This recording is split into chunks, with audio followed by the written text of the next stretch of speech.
Olá, eu sou o professor Everson e vamos às dicas finais de língua portuguesa para a prova da FCC. Neste domingo, nesta prova, com certeza você encontrará uma questão de acentuação gráfica. É importante salientar que eles não vão colocar questões nessa prova que envolvam aspectos da reforma ortográfica.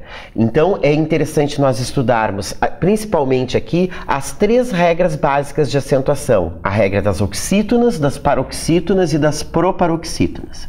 Nesse sentido, acompanhe na tela. É interessante você observar, né, que não confundir as palavras paroxítonas terminadas em ditongo com proparoxítonas. Veja o exemplo. Como é que se separa a palavra relógio? É relógio. Então ela é acentuada porque ela é uma paroxítona terminada em ditongo crescente. Esse IO na última sílaba, semivogal mais vogal, forma um ditongo crescente. Essa é a separação correta da palavra e não relógio. Aí ela ficaria uma proparoxítona, certo? Nesta prova de domingo, também é certo que vem uma questão de vozes verbais. Não existe prova da FCC sem questões de vozes verbais. Por isso eu gostaria que você acompanhasse ali na tela as dicas finais de vozes verbais. Veja bem, não se esqueça de que para ser apassivada, a oração precisa ter objeto direto. Então, por exemplo, a FCC gosta muito de colocar questões do tipo assim: entre as alternativas abaixo, assinale a única que não pode ser passada para a voz passiva, ou a única que pode ser passada para a voz passiva. Se eles perguntarem isso, eu vou ver qual é a oração que tem objeto direto, certo?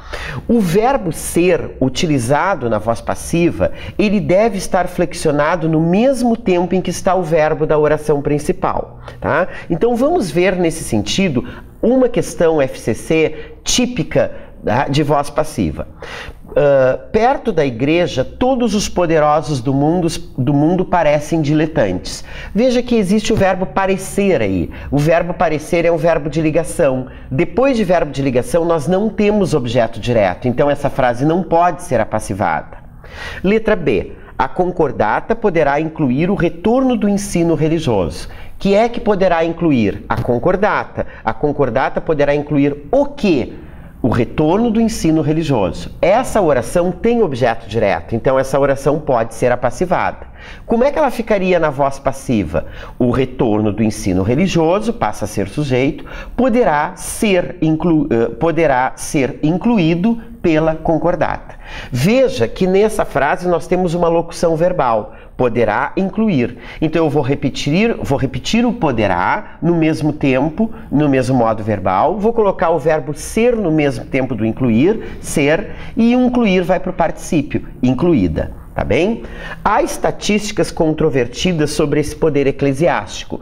O verbo haver, no sentido de existir, ele é impessoal. Se ele é impessoal, ele não tem sujeito, mas ele tem objeto direto. Embora ele tenha objeto direto, ele não pode ser apassivado. Né? Guarde bem isso. O verbo haver não pode ser apassivado. Não são incomuns atos religiosos com finalidade política. Então, nessa letra D aí, nós temos o verbo ser.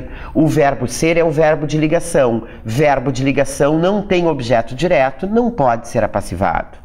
E na letra E a mesma coisa. O Brasil é um país estratégico para a Igreja Católica. Novamente o verbo ser. Depois do verbo ser aparece predicativo, não objeto direto, então a oração não pode ser apassivada. Então a única oração que pode ser passada para a voz passiva é a letra B, porque ela tem objeto direto, ok? Essa questão é uma questão que tu vais responder com certeza no domingo sobre vozes verbais. Guarda bem essa dica. Vamos adiante. Uma outra questão típica da FCC é o uso dos tempos verbais. Dá uma revisada no uso dos tempos verbais. Vê na nossa apostila. Presente do indicativo, você sabe que pode exprimir ações situadas em diversos tempos. Eu posso usar o presente, tá? No sentido de presente mesmo. Eu almoço todos os dias. Mas o presente ele pode ser usado em sentido de passado. Eu posso dizer assim: Cabral descobre o Brasil em 1500. E eu posso usar o presente no sentido de futuro. Eu ligo para a tua casa quando eu chegar. Eu teria que dizer eu ligarei para a tua casa, mas esse o ligo aí no presente está sendo usado no sentido de futuro. Então, dá sempre uma olhadinha nos outros usos que os tempos verbais podem ter, certo? É importante salientar, acompanhe ali na tela, que o pretérito perfeito do indicativo ele exprime ações praticadas e concluídas no passado, que é diferente do pretérito imperfeito, que indica ações que aconteceram no passado, mas que foram interrompidas. Veja esse exemplo aqui. Eu estudei ontem. Se eu disser eu estudei ontem, o que o meu interlocutor pressupõe? Que eu pratiquei esta ação ontem, que eu concluí essa ação ontem. Então eu estudei tudo ontem. Agora, por exemplo, se eu disser assim, eu estudava ontem, quando ela chegou, essa ação estudava aconteceu ontem, aconteceu no passado, mas ela foi interrompida por uma outra ação passada, que foi o fato dela ter chegado. Então ela não ficou concluída. Então aí nós temos o pretérito imperfeito. Essa é a diferença do pretérito perfeito para o imperfeito. O perfeito indica ações concluídas no passado e ocorridas no passado. E o pretérito mais que perfeito indica ações ocorridas no passado, mas que ficaram inacabadas. Certo? Daí o nome imperfeito, certo? Importante dizer que o pretérito mais que perfeito, ele indica entre várias ações passadas, a mais passada de todas. Quando cheguei, pretérito perfeito, descobri, pretérito perfeito de novo, que alguém mexera ou tinha mexido no meu armário. Observa que o fato de alguém ter mexido no meu armário aconteceu antes de eu chegar e antes de eu perceber. Por isso que esse pretérito é chamado de mais que perfeito. Ele é um passado mais que passado. Entre vários passados, ele indica o mais passado de todos, ok? Certo?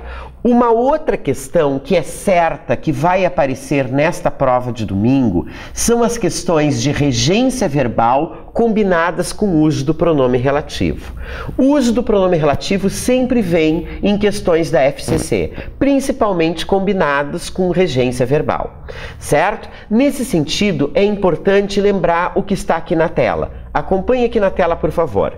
Não se esqueça de que quando o verbo que vem após do pronome relativo solicitar uma preposição, esta deve ser colocada antes do pronome relativo. Então, se eu disser assim, ó, a mulher com quem me casei é médica, certo? O quem é pronome relativo, a mulher com quem me casei é a mulher com a qual me casei.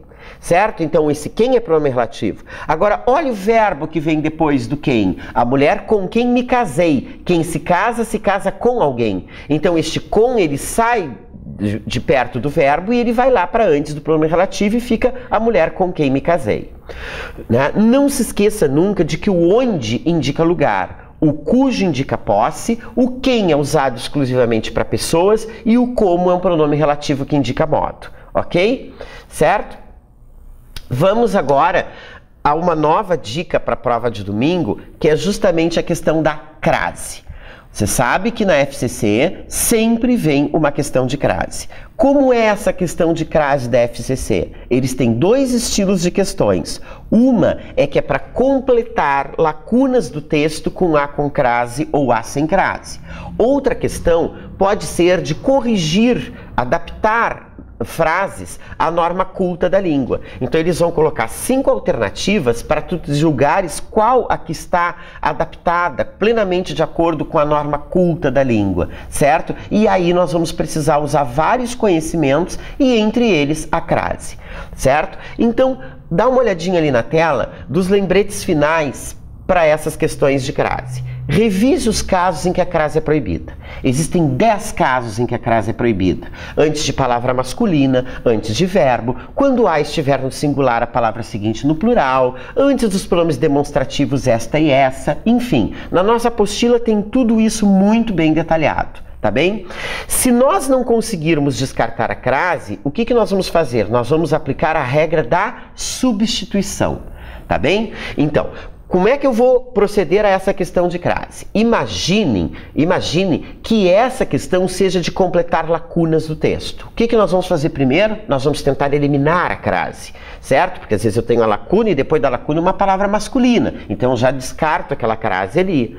Eu posso ter a lacuna e depois da lacuna eu tenho um verbo, e aí eu já descarto a crase ali também, certo? Se eu não conseguir descartar a crase, aí eu vou usar aquele velho e bom truque de substituir a palavra feminina por uma palavra masculina. Se aparecer ao antes da palavra masculina, haverá crase, certo? Então, se eu disser assim, ó, devido à chuva, o tempo foi suspenso, né? Eu quero saber se vai crase antes de chuva. O que eu faço? Eu coloco a palavra temporal. Devido ao temporal, o verbo foi suspenso, certo? Nosso aluno aqui sabe que nós temos um truque, né? Quando não me vem aquela palavra masculina equivalente na cabeça para eu substituir pela palavra feminina, o que eu vou colocar no lugar da palavra feminina? A expressão fuque-fuque. Se aparecer ao antes do fuque-fuque, haverá crase. Devido à chuva, o evento foi suspenso. Devido ao fuque-fuque, o evento foi suspenso. Ok?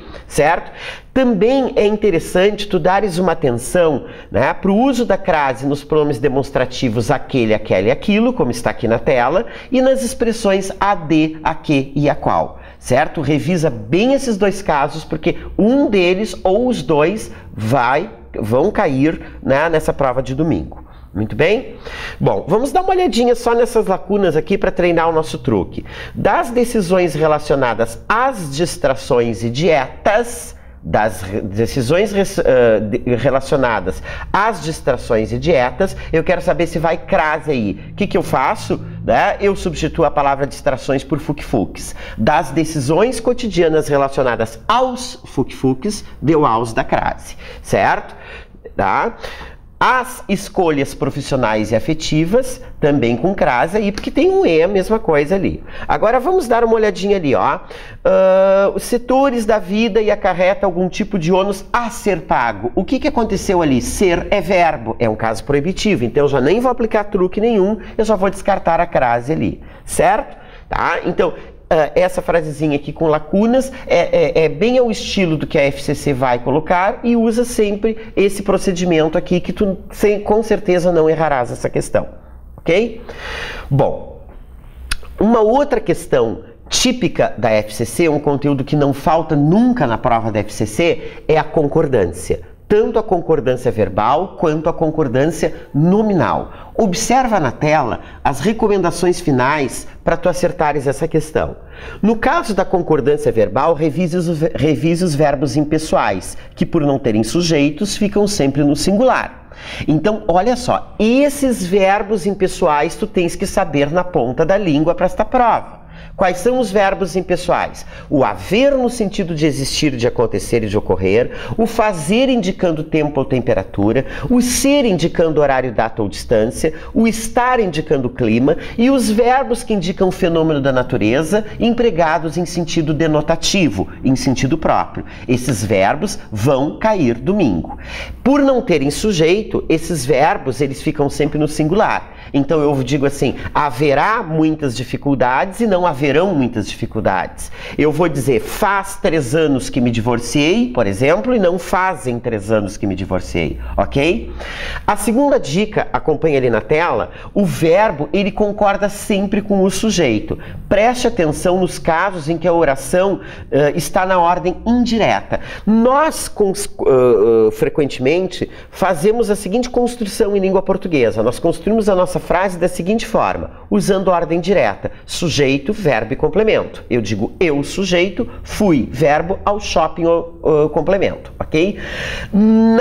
Nessa prova da FCC, o que eles vão fazer? Eles vão inverter a ordem do sujeito. Certo? Então, eles, ao invés de dizer assim, ó, brigas ocorreram na festa, eles vão colocar, ocorreram brigas na festa, que é que ocorreram brigas. Então, presta atenção, porque o sujeito, na prova da FCC, ele geralmente vai estar depois do verbo, mas tu não tens risco de errar a localização do sujeito, porque no momento que tu fizeres a perguntinha que ou quem é que, essa tua resposta, seja lá na parte da frase em que ela vier, será o teu sujeito, e é com esse sujeito que tu concordarás o teu verbo, ok? No caso da concordância nominal, os artigos, pronomes, adjetivos e numerais concordam com o substantivo ao qual se refere, certo?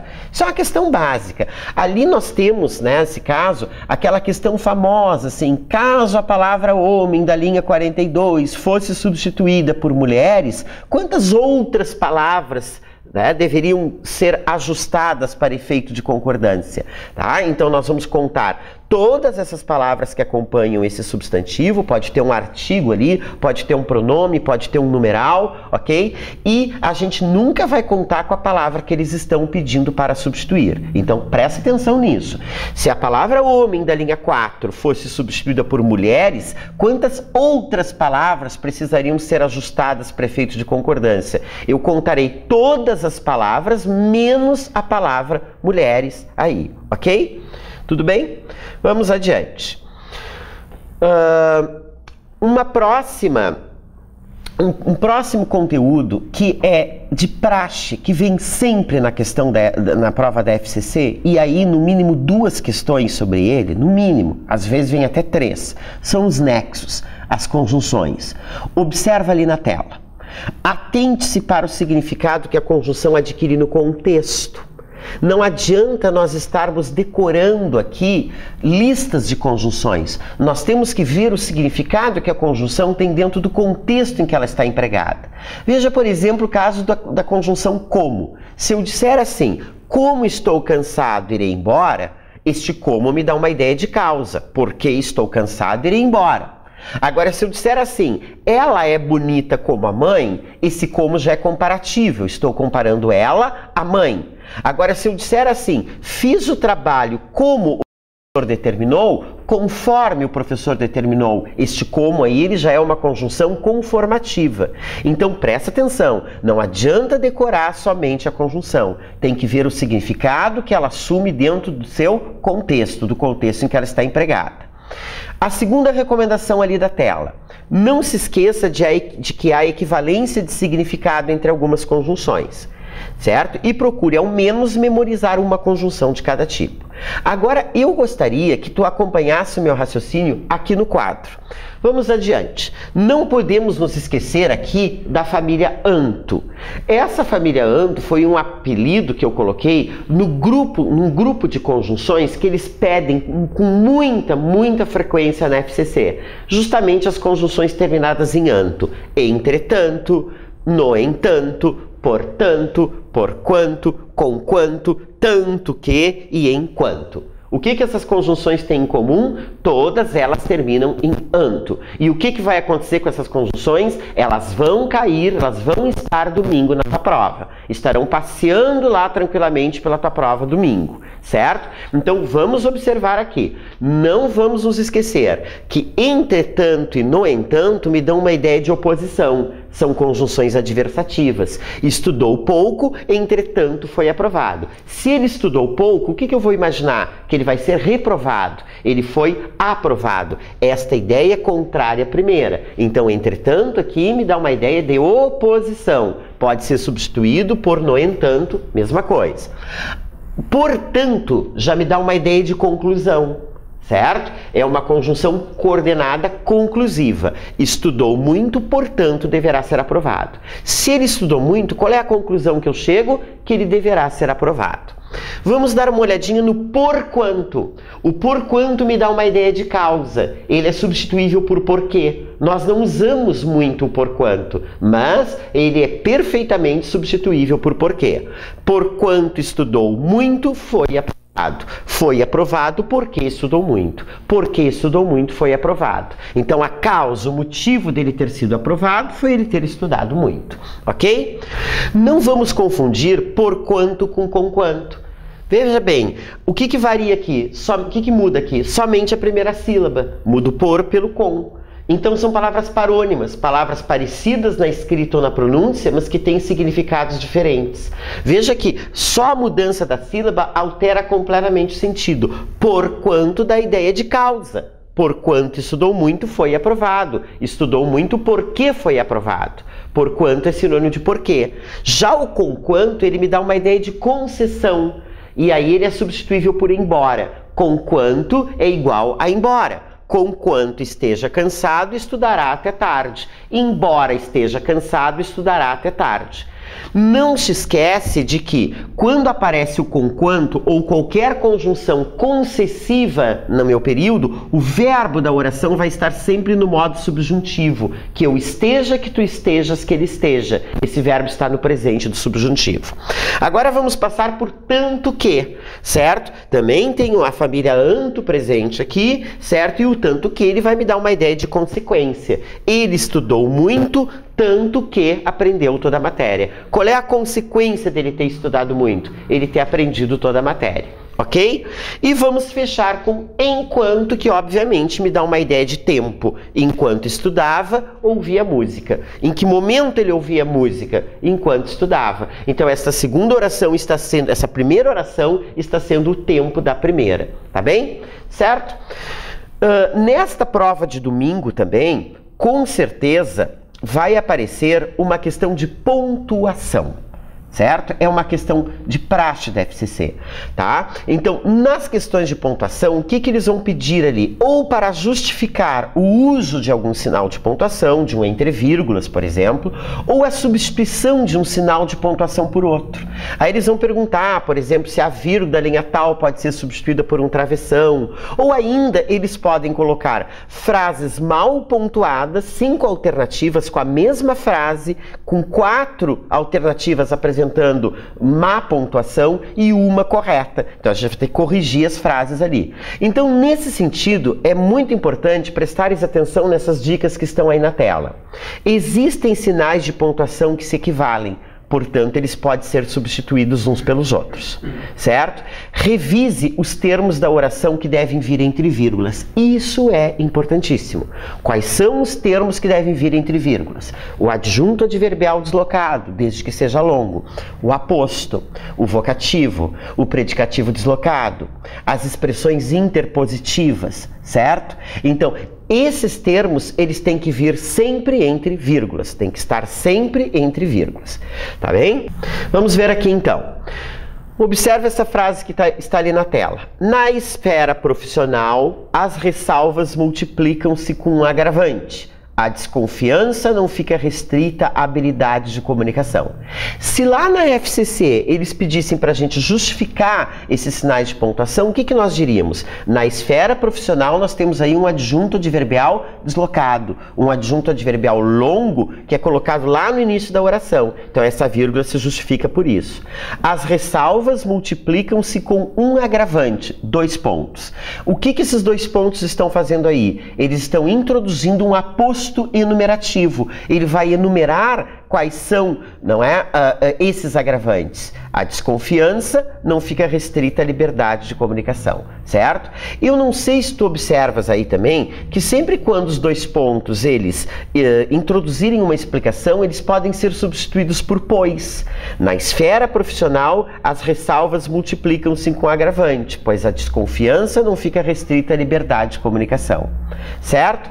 Quem escreve e fala bem demonstra pensamento sistematizado, raciocínio lógico, clareza de ideias, certo? Essas vírgulas estão aí para quê? Para separar elementos de uma enumeração, para separar termos de mesma função sintática. Quem escreve e fala bem demonstra o que? Pensamento sistematizado, objeto direto. O que? Raciocínio lógico, objeto direto. O que? Clareza de ideias, objeto direto. Certo? Então aqui essas vírgulas estão separando vários objetos diretos. Elas estão separando termos coordenados entre si, termos de mesma função sintática. Revisa esses usos da pontuação. Uma outra questão muito frequente na FCC são as questões de vocabulário. Certo? Os alunos consideram essas questões as mais difíceis de todas, porque não somos dicionários ambulantes, é impossível sabermos o significado de todas as palavras. Mas não te preocupa porque tu vais acertar essa questão. Veja as dicas ali que nós temos na tela. Muitas vezes depende-se o significado da palavra pelo contexto. Então, para saber o significado da palavra, eu tenho que ver o contexto no qual ela está inserida. Nem sempre é necessário saber o significado de uma palavra para acertar-se uma questão de vocabulário. pode-se resolvê-la por eliminação. Isso é muito interessante, porque às vezes eu acerto a questão de vocabulário e chego em casa e vou procurar a palavra no dicionário porque eu não sei o significado. Mas mesmo sem saber o significado da palavra, eu consegui acertar a questão. Eu já vou te mostrar isso numa questão prática, né, para tu observares que é possível sim acertarmos a questão sem sabermos necessariamente o significado da palavra. E a última dica que tu podes observar ali na tela é que às vezes o significado da palavra é explicado no próprio texto por meio de um aposto. Ok? Às vezes eles não nos cobram tanto a habilidade de saber o significado da palavra, mas a habilidade de nós sabermos, não é, procurar o significado da palavra que está no próprio texto. Observe então essa questão que está na tela. A famosa malemolência ou preguiça baiana não passa de racismo. Segundo a antropóloga, o objetivo da tese foi descobrir como a imagem da preguiça baiana surgiu e se consolidou. Segundo a tese, outro segmento apropriou-se da preguiça, a indústria do turismo, que incorporou a imagem para vender uma ideia de lazer permanente. Certo? Agora, observa o seguinte ali, ó, o que ele vai pedir? A palavra preguiça tem no texto sentido equivalente ao das palavras abaixo, à exceção de. Muito bem. Então ele quer saber o que aí? Qual é a única palavra que não pode substituir preguiça no texto? Continua dando uma olhadinha ali na tela. Observa, a palavra ociosidade é preguiça. Vamos começar a fazer por eliminação. A palavra ociosidade é preguiça. Ócio. Existem até textos sobre o ócio criativo. Ócio é preguiça. Essa pode substituir. Licenciosidade. Não sei direito essa palavra. Pachorra, não conheço essa palavra direito. Moleza e morosidade, nós podemos associar a preguiça. Então, observa que por eliminação, nós já eliminamos 3 alternativas, né? Ociosidade, moleza e morosidade, que podem substituir preguiça. E ele quer saber a que não pode substituir. Então, nós ficamos, né, com licenciosidade e pachorra, certo? Observa o que eu vou te dizer agora aqui. Veja bem. Licenciosidade e pachorra. Pachorra não tem jeito. Eu não sei o que significa essa palavra. Lá na hora da prova não tem como saber, não tem um dicionário à minha disposição. Então eu vou deixar pachorra de lado. E vou para a palavra licenciosidade, cujo significado eu também não sei. Vamos pressupor isso, também não sei. Mas eu posso descobri-lo. Eu posso descobri-lo como? Eu posso, não é, formar palavras parecidas com licenciosidade. Licenciosidade, licenciar, licença. Não sei se tu observas que nós temos o sufixo dade aí, certo? Tirando esse sufixo, eu fico com licença. Então, o que é licenciosidade? É a qualidade de dar licença. O que é uma pessoa licenciosa? É uma pessoa muito permissiva, que dá muita licença, que permite muitas coisas. Então, nós sabemos que licenciosidade não tem nada a ver com preguiça. E é essa que nós vamos marcar. A única palavra que não pode substituir preguiça é licenciosidade. Ociosidade pode, pachorra pode, moleza pode e morosidade pode. Então eu vou marcar a alternativa letra B, vou acertar a questão e vou sair da prova, não é? Meio perdido, sim, e vou chegar na minha casa e vou procurar no dicionário a palavra pachorra e vou constatar que significa preguiça. Se pegarmos um romance do século XIX, do Machado de Assis, do José de Alencar, nós veremos, não é, que essa palavra é bastante utilizada mesmo. O sentido dela é de preguiça, certo? São essas as dicas que nós tínhamos para dar para vocês, para essa prova da FCC. Desejamos muita sorte, muito sucesso a todos.